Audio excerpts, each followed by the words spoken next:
ये 11वां महीना अब शुरू होने वाला है। कुछ ही दिनों में हम एक नए महीने में प्रवेश करेंगे, लेकिन प्रभु हमसे इस पूरे साल भर हमसे क्या बातचीत किया है, इसे हम सिर्फ 31 दिसंबर को ही नहीं बोलेंगे, लेकिन हम प्रभु को पहले से ही धन्यवाद देना शुरू करें। कई बार हमारे लाइफ में, हमारे जीवन में हम सोचते हैं कि प्रभु ने हमारे जीवन को एक अद्भुत रीति से अपने इच्छा और योजना के अनुसार बनाकर उसकी इच्छा और योजना में रखा है। आज सोचने के लिए बहुत से कारण हमारे पास हैं कि हम परमेश्वर के भवन में क्यों आए और क्यों न आए।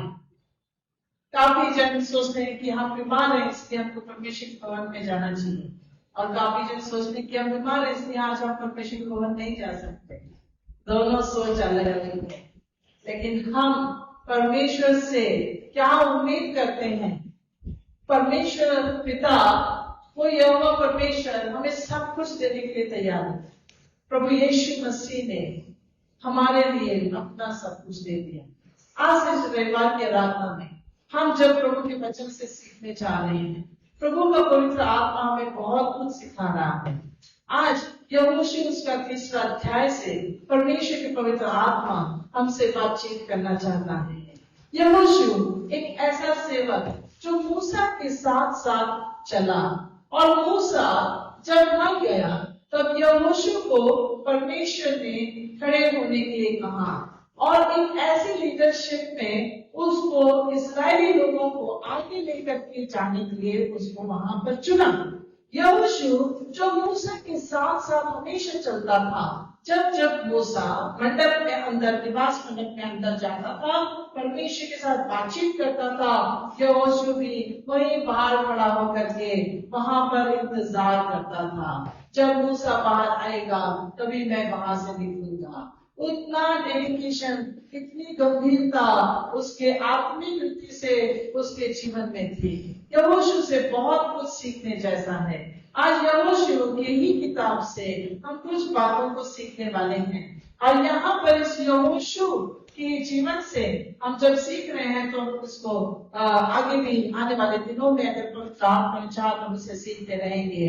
जब यहाँ पर यहोशू और उसके इस्राएली लोग, जिनके बारे में परमेश्वर ने मूसा को कहा था कि यहाँ से निकलकर, मिस्र से निकलकर, गुलामी से निकलकर एक ऐसे वचनबद्ध देश में उन्हें पहुंचाने वाला हूँ जहाँ पर दूध और मधु की धाराएं बहती हैं। मूसा की मृत्यु के बाद लोग यहोशू के पास पूरी तरह से अपनी नजर गड़ाए हुए थे। यहोशू का अर्थ है यहोवा का उद्धार। यहोशू यहोवा का उद्धार, होशू।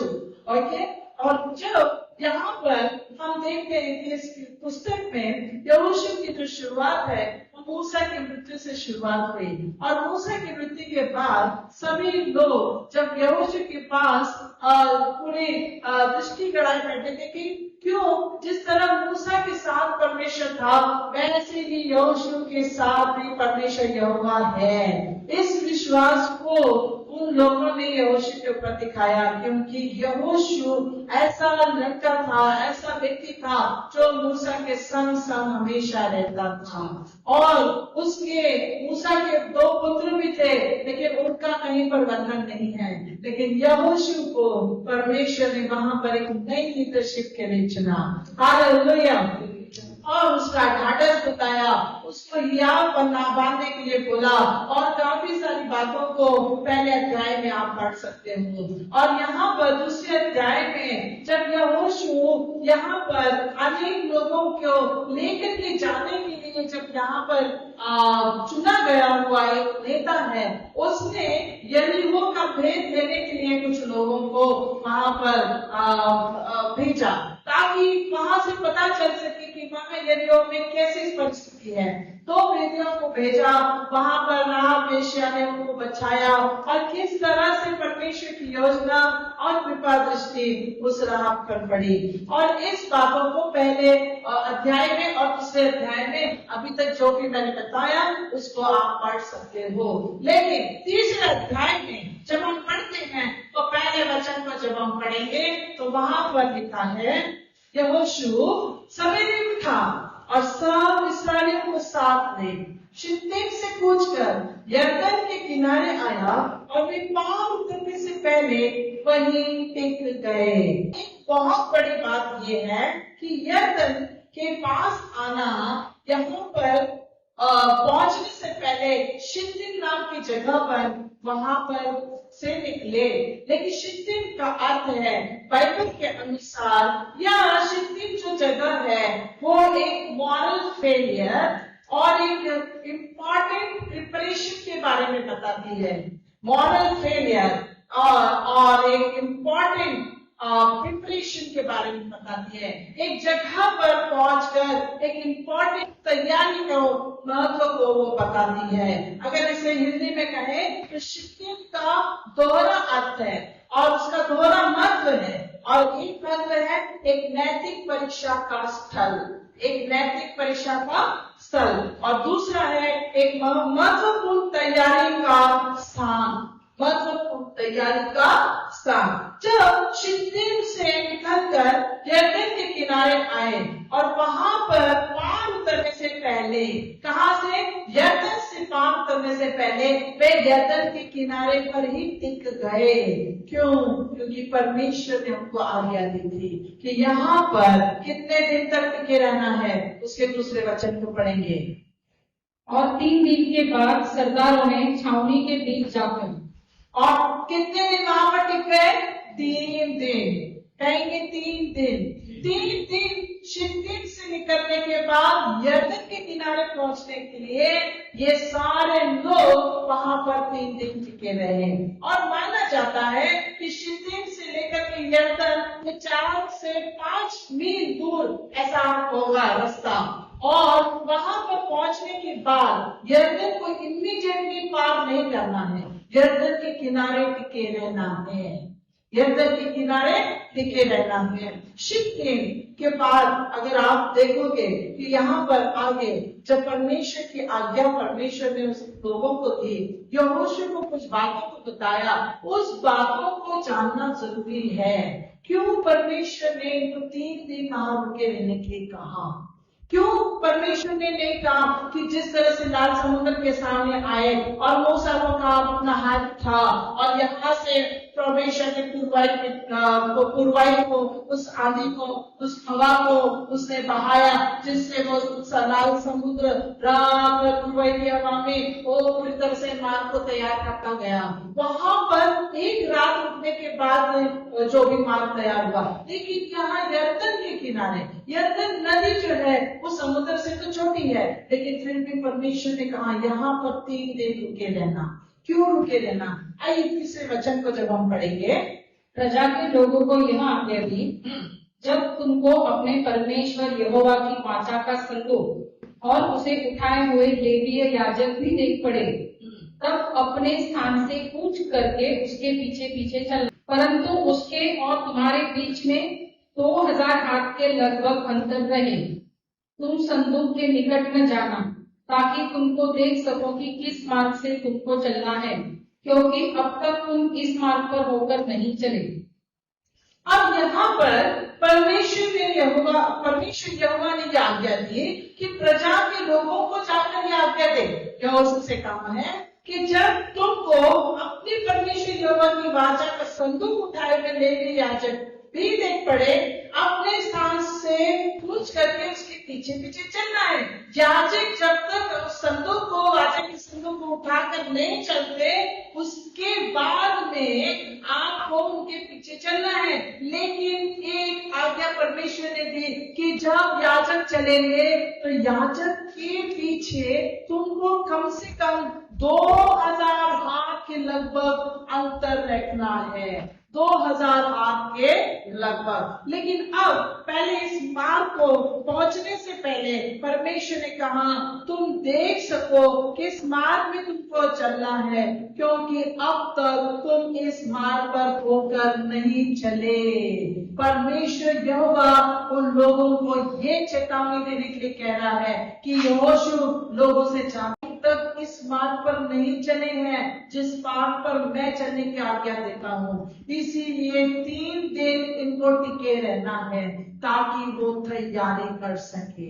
जब वो शित्तीम से निकले, एक ऐसे स्थान से निकले जो अनैतिक स्थान, अनैतिक भावना का स्थान था, और यहाँ पर वो कहते हैं कि यहाँ पर जब वो निकलने से पहले परमेश्वर यहोवा ने आज्ञा दे करके कहा कि जिस मार्ग पर तुमको जाना है वो मार्ग अभी तक लोगों को, इसराइलियों को, मेरे चुने हुए लोगों को नहीं मालूम, क्योंकि जब वो गुलामी से निकले उसके बाद में बहुत सारी बातों को उन्होंने देखा, लेकिन जिन्होंने देखा उसमें से काफी जन की मृत्यु हो चुकी थी। अभी तो यरीहो के जाकर के पास में जाकर के भेद लेकर आए थे। अब्राहम ने जो 2 लोगों को बचाया था, जो 2 भेदियों को, उन्होंने आकर के बताया बहुत सारी बातों को। उसके बाद में यहोशू अब शित्तीम से निकलकर वो यरदन के किनारे आकर के रुक गया। क्यों? क्योंकि परमेश्वर चाहता था कि पहले लोग देखें कि परमेश्वर का मार्ग क्या है। परमेश्वर के मार्ग को वो नहीं जानते थे, इसीलिए 3 दिन उनको तैयारी के लिए दिए। इसीलिए परमेश्वर यहोवा ने कहा कि 3 दिन यही यरदन के किनारे टिके रहना। यरदन जिस तरह से हमने पिछली बार देखा, इसे ही पुरानी भाषा में यरद कहा जाता है, और यरदन जो है वो यहाँ पर बताता है कि परमेश्वर की एक ऐसा जगह जहां पर आपने यूहन्ना बपतिस्मा दाता के बारे में सुना होगा, जिसने यीशु मसीह को इसी ने यरदन नदी में बपतिस्मा दिया, और नामान कोढ़ी के बारे में सुना कि नामान कोढ़ी को एलीशा ने इसी यरदन नदी में 7 बार डुबकी लगाने के लिए कहा।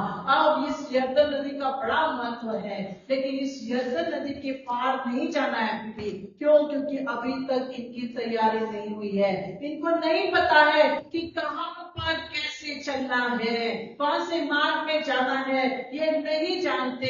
याजक तो तैयार है, याजक को भी कुछ कामों के लिए बारे में बोला है, कुछ आज्ञाएं परमेश्वर ने बताई है। यहोशू को कहा है कि जब ये लोग निकलेंगे, याजक और इनके बीच में 2000 हाथ का डिस्टेंस होना जरूरी है।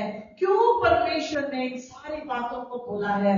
क्योंकि आगे लिखा है 5वां वचन जो बड़ा महत्व रखता है, इस वचन को हम पढ़ेंगे।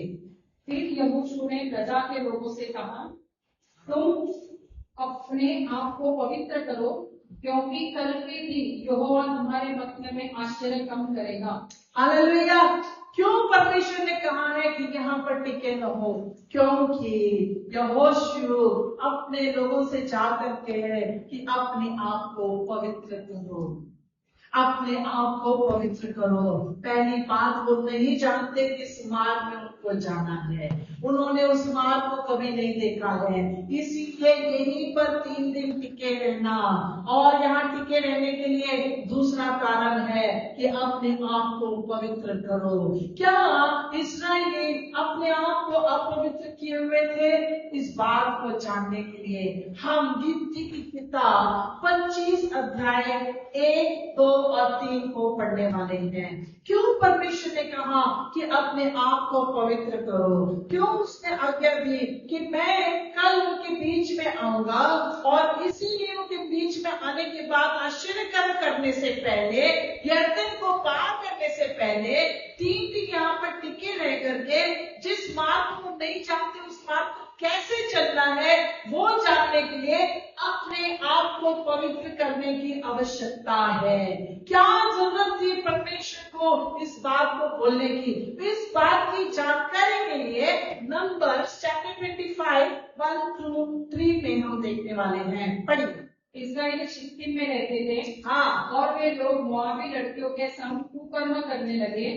और जब उन स्त्रियों ने उन लोगों को अपने देवताओं के यज्ञों में न्योता दिया, तब वे लोग खाकर उनके देवताओं को दंडवत करने लगे। यो इस्राएली बालपूर देवता को पूजने लगे, तब यहोवा का कोप इस्राएल पर भड़क उठा। समझ में आया? हालेलुया। शित्तीम से निकलना, शित्तीम से निकलने का मतलब है एक नैतिक परीक्षा का स्थान, क्योंकि इन्होंने अनैतिक काम किया। क्यों इनको पवित्र होने की जरूरत थी? क्योंकि इन्होंने परमेश्वर के विरुद्ध काम किया था। परमेश्वर के आश्चर्य कर्म को देखने के लिए, परमेश्वर के उस मार्ग को देखने के लिए, जो यरदन के उस पार है, उसे देखने के लिए 3 दिन परमेश्वर ने दिए ताकि वो अपने आप को पवित्र करें। क्यों? क्योंकि अभी शित्तीम से निकले हैं, शित्तीम को छोड़कर आए हैं, लेकिन शित्तीम में क्या क्या किया है? वो अब स्त्रियों के साथ कर्म किया है, बहुत सी घृणा कर वाली बातों को उन्होंने किया है, जो परमेश्वर के विरुद्ध है, उन्होंने उन बातों को किया है। ओ मूसा की 10 आज्ञाओं को और अनेक आज्ञाओं को वो जानते हैं, फिर भी इन्होंने परमेश्वर के विरुद्ध व्यभिचार किया है। व्यभिचार सिर्फ तन से नहीं, लेकिन मन से और हृदय से किया है। परमेश्वर को छोड़कर किसी और को ज्यादा महत्व दिया और उनको उस स्थान पर रखा जिस स्थान पर परमेश्वर को होना चाहिए था। परमेश्वर यहोवा की जगह, जो परमेश्वर की 10 आज्ञाओं की पहली आज्ञा जो परमेश्वर यहोवा ने दी थी कि तुझे मेरे सामने कोई अन्य देवता ना हो। हालेलुया। ये शित्तीम के और जहां पर पूजने वाले जो लोग थे, मूर्ति पूजा करने वाले जो लोग थे, शित्तीम की जो बालपूर जो उनके जो देवी देवता थे, उनको भी ये इस्राएली लोग वहां रह करके परमेश्वर के विरुद्ध सब पाप करने लगे।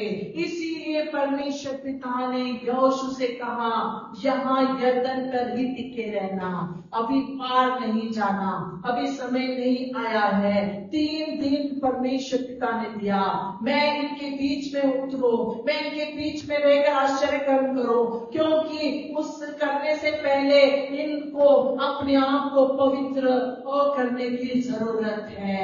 और यहाँ पर प्रभु परमेश्वर यहोवा हमसे भी बात करता है। हम भी शित्तीम को छोड़कर आए हैं, काफी घृणित अपराध हमसे हुए हैं, परमेश्वर के विरुद्ध हमसे पाप हुआ है, लेकिन आज प्रभु कहता है यरदन के पार वचनदत्त देश है।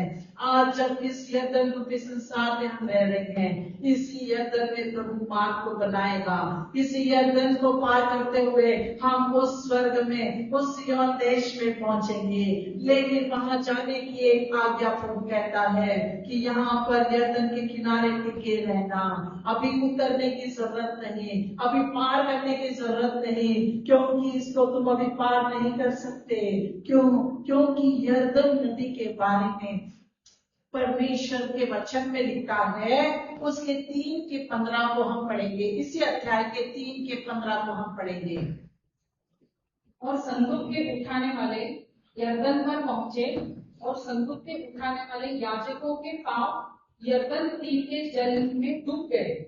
यरदन का जल तो कटनी के समय के सब दिन अपने तट के ऊपर ऊपर बहा करता है। हालेलुया। क्यों? क्योंकि यरदन नदी वैसे कोई बहुत गहरी नहीं है, लेकिन जब वहां पर कटनी का समय आता है तो उसका पानी जो है वो तट के ऊपर बहा करता है। इसका मतलब क्या होता है? उसी यहोशू की किताब के 4 अध्याय के 18 वचन को पढ़िए।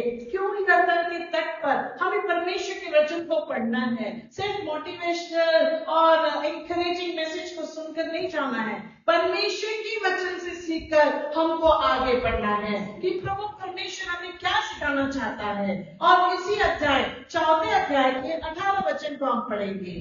और जो ही यहोवा की वाचा का संदूक उठाने वाले याजक यरदन के बीच में से निकल आए और उनके पांव स्थल पर पड़े, त्यों ही यरदन का जल अपने स्थान पर आया और पहले के समान तटों के ऊपर फिर बहने लगा। तटों के ऊपर बहता था पानी, कैसे कि इसका मतलब ये है, कटनी के समय में वहां पर बाढ़ आती थी और उसी बाढ़ के पानी से खेती की जाती थी। इसीलिए परमेश्वर ने कहा तुम इस यरदन को इतनी आसानी से पार नहीं कर सकते। तुम तो कहोगे कि यरदन का पानी तो इतना ज्यादा गहरा नहीं, उसमें तो नामान कोड़ी ने भी डुबकियां लगाई थी और उसका रोग, कोढ़ का रोग छुटा हुआ उसी यरदन की नदी में यीशु मसीह ने बपतिस्मा लिया। वो तो इतनी गहरी कैसे हो सकती है? यूहन्ना बपतिस्मा दाता ने कितने सारे लोगों को बपतिस्मा दिया, लेकिन कटनी का समय, ये कौन सा समय है? ये कटनी का समय है। नदी में बाढ़ आती है और जब नदी में बाढ़ आती है तो कोई भी नदी को पार नहीं कर सकता। मेरे भाइयों बहनों, परमेश्वर कहता है अभी नदी के किनारे ही रुके रहना, उस तट पर ही रहना। अभी यरदन में अंदर तुम प्रवेश नहीं कर सकते। प्रवेश करने से पहले अपने आप को पवित्र करने की जरूरत है, क्योंकि तुम नहीं जानते परमेश्वर का मार्ग आगे कैसा है। उस मार्ग को जानने के लिए हमें अपने आप को परमेश्वर की नजर में पवित्र करना होगा। जब पवित्र होंगे तभी उसकी उपस्थिति उनके बीच में उतर कर आएगी, तभी परमेश्वर मध्यस्थी करेगा। और यहाँ पर परमेश्वर का वचन हमें सिखाता है कि हमें 3 दिन दिए हैं तैयारी के, 3 दिन दिए हैं तैयारी के। इस्राएलियों को जिस तरह 3 दिन दिए यरदन के तट पर रहना, यहाँ पर हमें भी परमेश्वर कहता है कि मैंने भी तुम्हें तैयारी के दिन दिए हैं। तट पर रहना, यरदन में अभी पांव नहीं डालना। अभी यहाँ पर परमेश्वर हमसे बात करता है, क्या प्रभु तेरी बातों को सुनना और तेरी बातों को मानना यही आज्ञा है?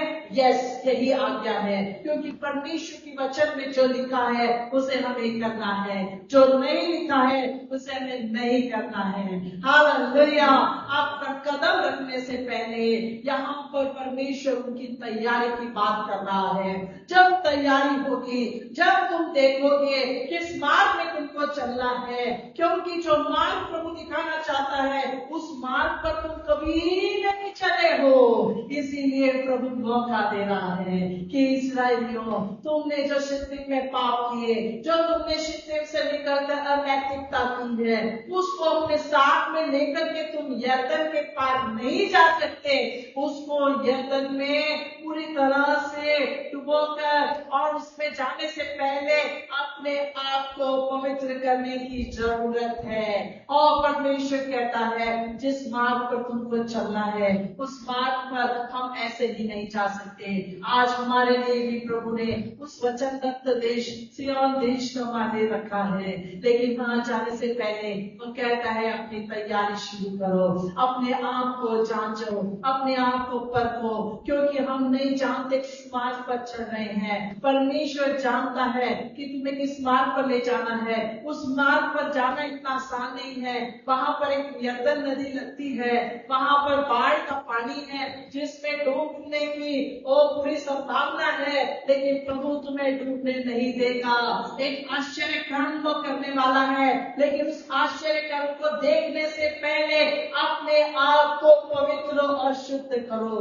परमेश्वर का वचन कहता है जो भी अनैतिकता हमारे जीवन में है, हमारे विचारों से है, हमारे देखने से है, हमारे हृदय में है, हमारे मन में है, हमारे सुनने में है, उस सारी मॉरलिटी को, उस सारी नैतिकता को हमें दूर कर करके एक ऐसी जर्नी के लिए निकलना है, एक ऐसी यात्रा के लिए निकलना है जिसे प्रभु खुद मार्गदर्शन कर रहा है। Hallelujah, hallelujah. और प्रभु कहता है शित्तीम से तुमने कूच किया है, यरदन के तट पर आए हो, ये बहुत अच्छी बात है। हालेलुया। और यहाँ पर प्रभु कहता है जहाँ पर, क्योंकि कल के दिन यहोवा तुम्हारे मध्य में आश्चर्य कर्म करेगा। परमेश्वर यहोवा हर वक्त तैयार है हमारे जीवन में आश्चर्य कर्म को करने के लिए, लेकिन हम ही हैं जो उस आश्चर्य कर्म को लेने में देर करते हैं। हम सोचते हैं कि प्रभु हमने इतनी प्रार्थना की, हमने इतने उपवास किए, क्यों हमारे जीवन में कोई आश्चर्य कर्म नहीं हो रहा? क्योंकि शायद हम में अभी भी वो अशुद्धता है, अभी भी वो अपवित्रता है, जिससे हम उस परमेश्वर की मार्ग को नहीं समझ पा रहे, जिससे हम उस आश्चर्य कर्म को देखने के लिए अपनी दृष्टि को साफ नहीं कर पा रहे। अभी भी हमारी आंखों पर चिमटे पड़े हुए हैं। प्रभु कहता है चिमटों को गिरने की आवश्यकता है, हमें तैयारी का समय दिया है। यहोशू को कहा 3 दिन यही टिके रहना, 3 दिन तैयारी के दिन होंगे। और इस तैयारी को करने के लिए प्रभु ने अपने अपने लोगों को क्या आज्ञा दी? उसने कहा जब भी तुम यरदन के पार जाओगे, उस जल के किनारे जाओगे, वाचा का संदूक जो है वो उठाए हुए याजक तुम्हें आगे आगे मार्गदर्शन करेंगे। याजकों के बीच में 2000 हाथ का एक डिस्टेंस होना जरूरी था। क्यों?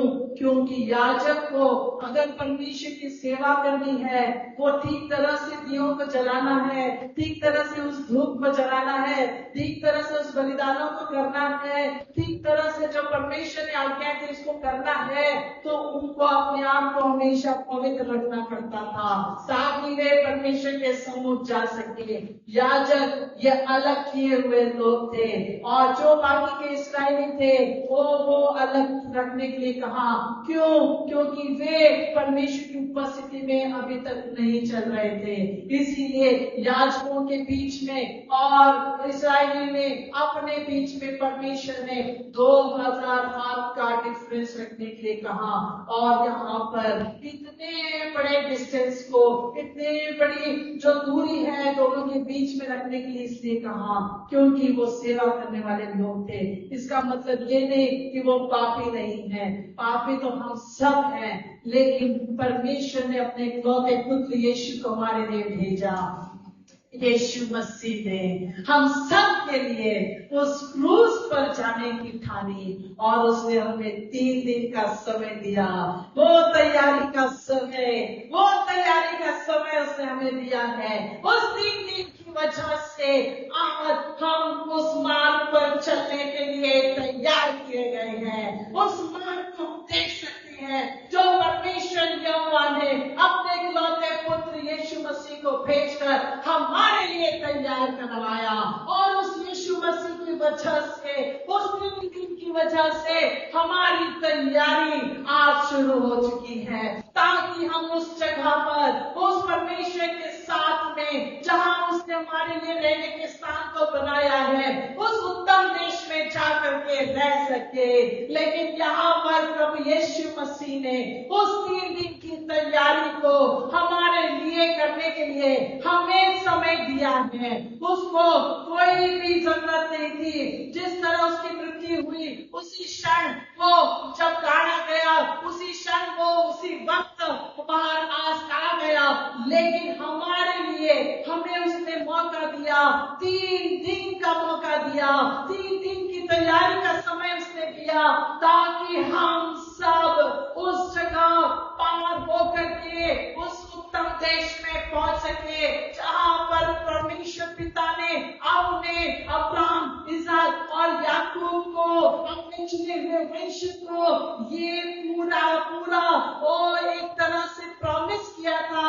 एक परमेश्वर ने कहा था, एक प्रतिज्ञा मैं तुझसे करता हूँ, मैं तेरे आने वाले वंश को उस प्रॉमिस लैंड में, उस वचनदत्त देश में पहुंचाऊंगा।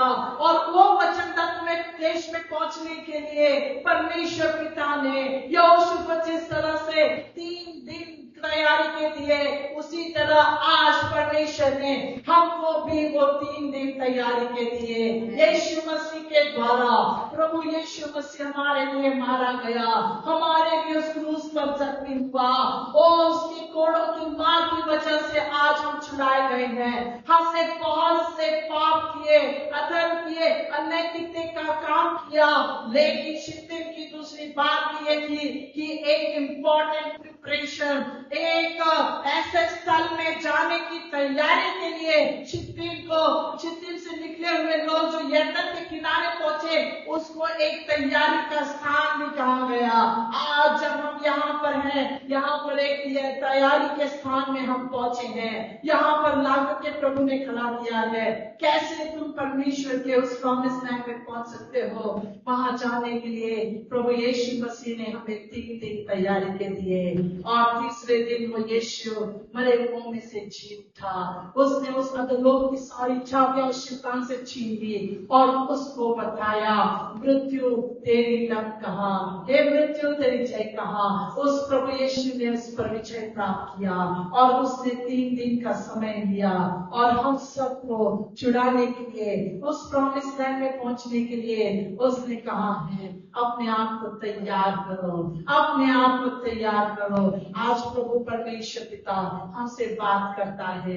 2000 हाथ का डिफरेंस हम में और उस माया जग में है, हम में और उस माया जग में है। अगर हमको वहां पहुंचना है तो वहां पहुंचने के लिए हमें अपने आप को पवित्र करने की जरूरत है। वो याजक, वो महायाजक, उसके और हमारे बीच में 2000 हाथ का डिफरेंस है। कोई बात नहीं, प्रभु कहता है मैंने तुम्हें तैयारी का समय दिया है, अभी ये सरकार करके नहीं जा सकते, उससे पहले तैयारी करनी है।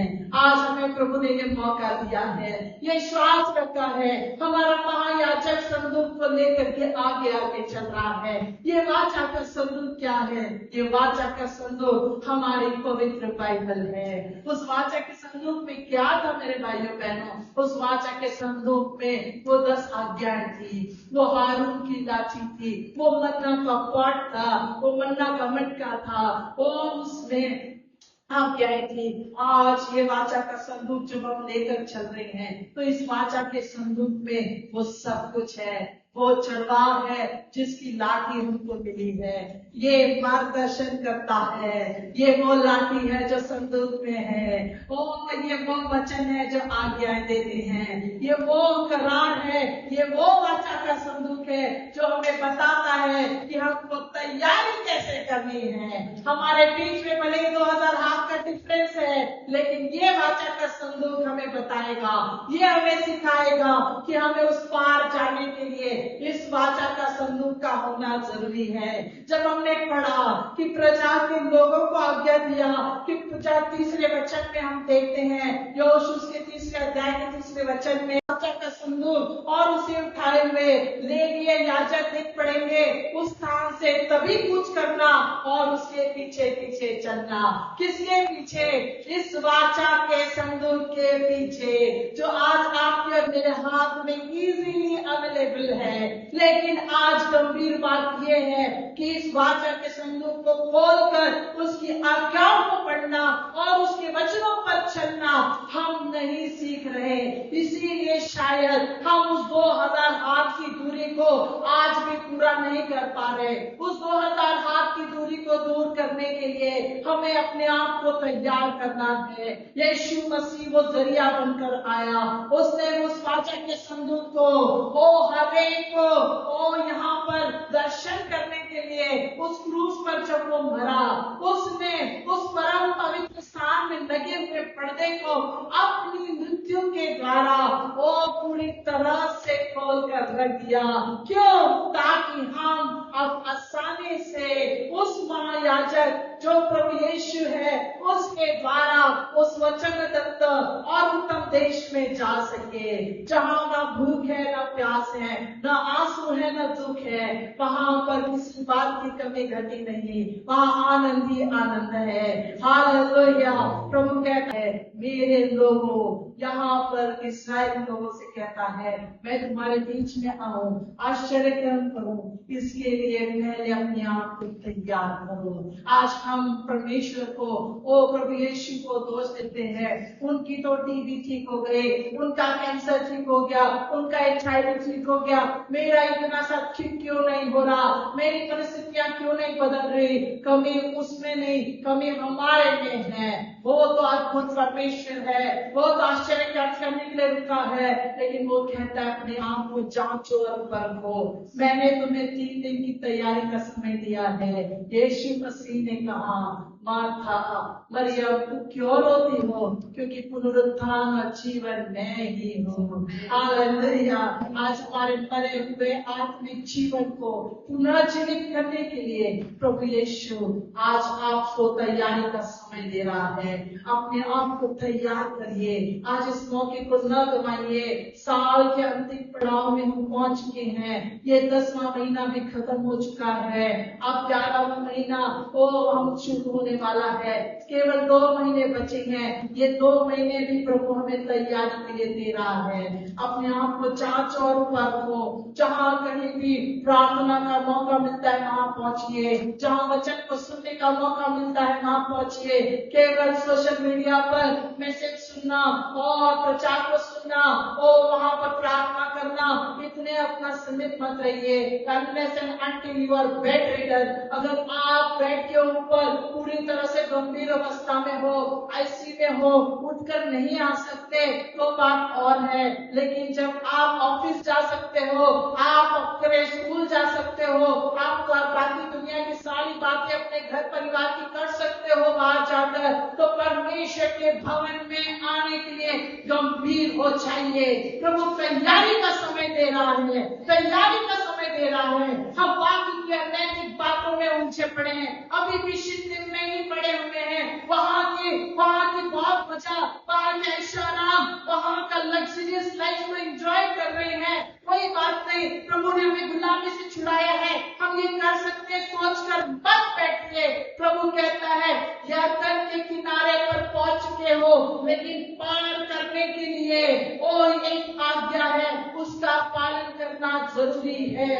जिसे हम घर बैठकर नहीं कर सकते, उसे उस पवन के पास, उस यरदन के किनारे आकर के भी आप पार कर सकते हो।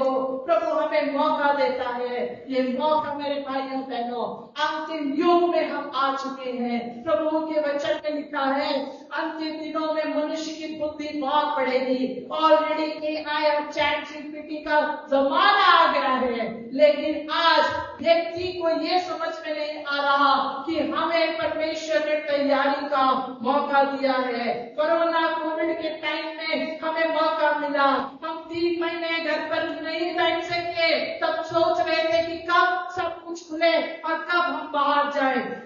आज प्रभु ने मौका दिया है, फिर भी हम उस मौके का फायदा नहीं उठाते। आज प्रभु हमारे बीच में आश्चर्य कर्म क्यों नहीं कर रहा? क्योंकि हम तैयार नहीं हैं। आज तैयार हो तभी प्रभु हमारे बीच में उतर कर आएगा और आश्चर्य कर्म को करेगा।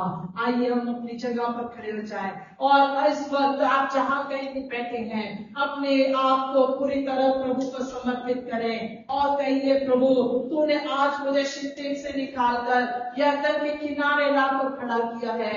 मुझे ये तैयारी का समय तूने दिया है, अपने आप को परखने का समय प्रभु ने आपको दिया है। उसका वचन जो वाचा का संदूक आज आपके घर में है, उस परम पवित्र स्थान को खोलने के लिए यीशु मसीह ने अपने आप को पर्दा बनाकर उसको फाड़ दिया और उसकी वजह से आज हम प्रभु परमेश्वर यहोवा वो अपने पिता को मिल सकते हैं। उसके लिए, उस यीशु के लिए हम अपने आप को पूरी तरह कह करके समर्पित करके प्रभु से कहें प्रभु मुझसे गलती हुई है, मुझे आश्चर्य कर्म देखने के लिए मेरी तैयारी का होना जरूरी है।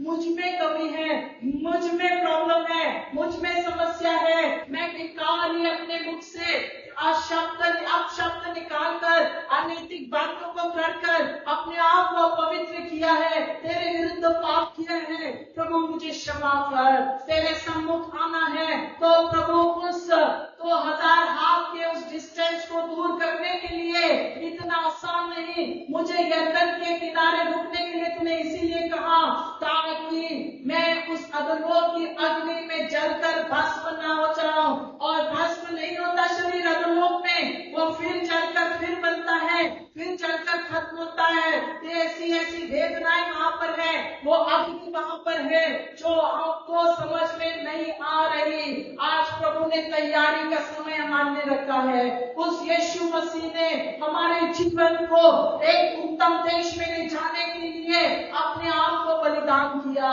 एक ऐसा बलिदान जो हमेशा हमेशा के लिए था, आज उस क्रूस की वजह से, उस यीशु के लहू की वजह से हम छुड़ाए गए। उस उत्तम देश में जाने के लिए उसने हमें तैयारी का समय दिया है।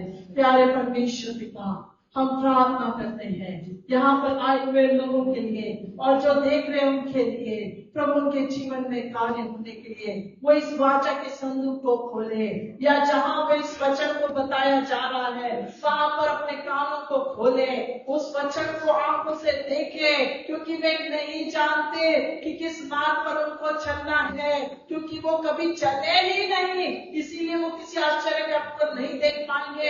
ऐसा तेरा वचन कहता है। उस आश्चर्य कर्म को देखने के लिए, हर एक के जीवन को तैयार करने के लिए उनकी सहायता मदद करना।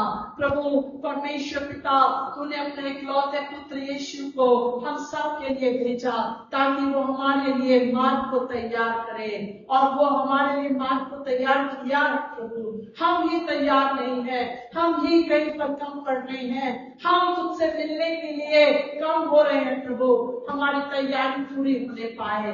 उन 5 कुमारियों ने जो मूर्ख थी, तेल साथ में नहीं दिया, और उस जगह पर जहाँ दूल्हा आया था, तैयारी का समय हो गया, अंतिम समय में उसने उस द्वार को जब खोला और जब वो कुमारियां आई, उनके दिए जो थे बुझे हुए थे, उसने कहा तुम अभी तैयार नहीं हो, तुमने तैयारी ठीक से नहीं की, तुम मेरे साथ आकर नहीं रह सकते, मैं तुम्हें नहीं जानता। सबसे सबसे प्रभु आज हम इन सारी बातों को याद करते हैं, उन कुमारियों की तरह जो मूर्ख थी, जिन्होंने अपने आप को तैयार नहीं रखा, और उसी वजह से वो तेरे साथ, उस दूल्हे के साथ उस जगह पर नहीं जा सकी। आज यहाँ पर इस धरती पर तूने हमें रखा है, इस पृथ्वी पर तूने हमें रखा है, तैयारी करने का समय है। हमारे दिए बुझने ना पाए, बल्कि हमें तूने कहा है इफिसियों के 5:8 के अनुसार, पहले तुम अंधकार थे परंतु अब तुम परमेश्वर में ज्योति हो, अतः ज्योति की संतान हो। प्रभु तूने हमें मौका दिया है। आज हम प्रार्थना करते हैं कि जो भी लोग यहाँ पर आज हृदय से पश्चाताप कर रहे हैं, उनके जीवन को तू छू ले, और तू उनके जीवन को देख रहा है। वो अगर रो रहे हैं तो उनके आंसुओं को भी तू देख रहा है। हृदय में वो पश्चाताप कर रहे हैं, प्रभु उनके पश्चाताप को तू देख रहा है। हम प्रार्थना करते हैं प्रभु कि वो अपना जीवन फिर से एक बार तुझे सौंपे, अपने जीवन की तैयारी में वो फिर से लग जाए, क्योंकि हम नहीं जानते ये श्वास कब रुक जाएगा, फिर हमें मौका नहीं मिलेगा। क्या हमें ये मिट्टी मरने के बाद प्रभु के गुण गा सकती है? प्रभु तेरा वचन कहता है मरने के बाद हम कुछ नहीं कर सकते। जब तक ये श्वास है, ये तेरी देन है, तब तक ही हम अपने आप को परख कर, जांच कर तेरे सम्मुख अपने आप को ला सकते हैं।